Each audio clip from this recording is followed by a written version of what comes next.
Saudara, bocah perempuan berusia 6 tahun yang meninggal dunia akibat ditabrak mobil di Singapura telah dimakamkan di Jakarta.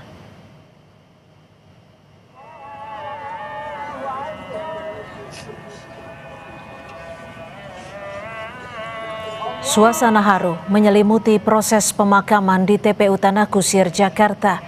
Tangis dari kerabat dan keluarga tidak terbendung saat jenazah tiba di pemakaman. Setelah pemakaman, keluarga langsung berangkat kembali ke Singapura karena ibunda dari bocah ini masih dalam perawatan intensif di Singapore General Hospital.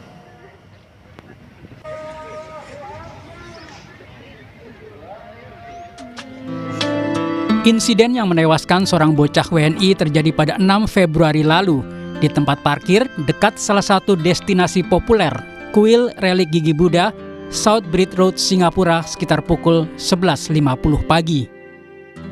Seorang saksi mata mengatakan mobil yang dikendarai perempuan berusia 38 tahun melaju keluar dari area parkir di samping kuil dan seketika menabrak korban. Awalnya, ibu dan anak tersebut sadar saat dilarikan ke rumah sakit. Namun anak perempuan tersebut meninggal dunia karena luka-lukanya.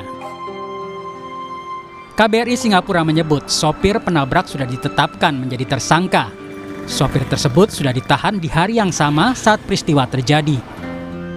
Namun sesuai dengan aturan hukum di Singapura, seseorang tidak bisa ditahan lebih dari 48 jam jika belum ada keputusan penahanan oleh pengadilan. Singapura Police Force masih terus melakukan penyelidikan dan pendalaman kejadian tersebut. Sejauh informasi yang kami terima, yang bersangkutan ditetapkan sebagai tersangka. Kata perwakilan KBRI Singapura Fungsi Penerangan Sosial dan Budaya, Rizky Kusumastuti, seperti kami kutip dari kompas.com. KBRI Singapura juga bakal memberikan pendampingan hukum terhadap WNI yang menjadi korban kecelakaan mobil di Singapura. Tim Liputan, Kompas TV. Saudara, polisi Singapura sudah menetapkan sopir yang menabrak bocah WNI berusia 6 tahun hingga tewas menjadi tersangka. Sementara ibu bocah itu masih menjalani perawatan intensif di rumah sakit di Singapura. Bagaimana KBRI di Singapura mengawal kasus ini? Kita tanyakan kepada Wakil Kepala Perwakilan RI di Singapura, Thomas Ardian Siregar. Selamat petang, Pak Thomas. Hingga sore hari ini seperti apa kondisi dari ibunda korban? Selamat petang, Mbak. Pertama-tama tentu kami dari KBRI Singapura ingin mengucapkan bela sungkawa yang sedalam-dalamnya pada korban, keluarga korban atas peristiwa ini. Berkaitan dengan kondisi Ibu Raisa, kemarin siang saya berkesempatan untuk menjenguk ke rumah sakit, bertemu dengan suaminya atau bapak dari Adinda Sena, almarhum Sena, yaitu Pak Ashar. Dan juga diberi kesempatan juga untuk menjenguk Ibu Raisa. Jadi secara umum yang kami lihat, Bu Raisa masih terbaring lemah ya di unit HDU, itu High Dependency Unit. Namun dalam keadaan cukup stabil, bisa berkomunikasi dengan kami, cuma tentu dalam keadaan sangat lemah ya. Nah, dari penjelasan Pak Ashar yang diperoleh dari dokter, bahwa masih diperlukan observasi lebih lanjut kepada Bu Raisa karena masih dari internal injuries yang dia dapatkan dari kecelakaan itu masih perlu dilakukan penanganan medis oleh pihak rumah sakit. Lalu Pak Thomas, lalu apakah hingga sore hari ini sopir yang juga penabrak ini sudah ditetapkan sebagai tersangka? Ya, itu betul informasi yang kita peroleh dari Singapore Police Force, karena pada saat hari Jumat itu setelah kita mendapat informasi mengenai kecelakaan, pihak KBRI sudah langsung menghubungi SPF, Singapore Police Force, dan mendapat keterangan bahwa pelaku atau pengemudi sudah langsung ditahan saat itu juga. Namun itu tadi berdasarkan aturan di Singapura tidak bisa menahan seseorang sebelum adanya keputusan pengadilan selama 2 kali 24 jam ya, yaitu 48 jam.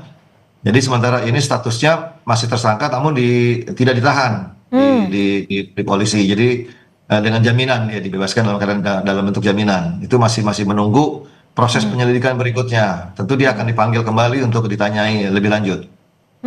Lalu apakah ada pendampingan hukum bagi keluarga korban hingga saat hari ini? Ya, itu tentu dari awal kami sudah menawarkan pada Pak Ashar bahwa KBRI kita memiliki mitra pengacara yang biasa membantu KBRI menawarkan penegakan hukum untuk melanjutkan kasus ini ya, karena dari pihak keluarga memang meminta supaya mendapatkan keadilan setinggi-tingginya. Nah, kami juga itu sudah mengatakan bahwa dalam waktu beberapa hari ini tentu kami akan mempertemukan pengacara dari KBRI dengan pihak keluarga.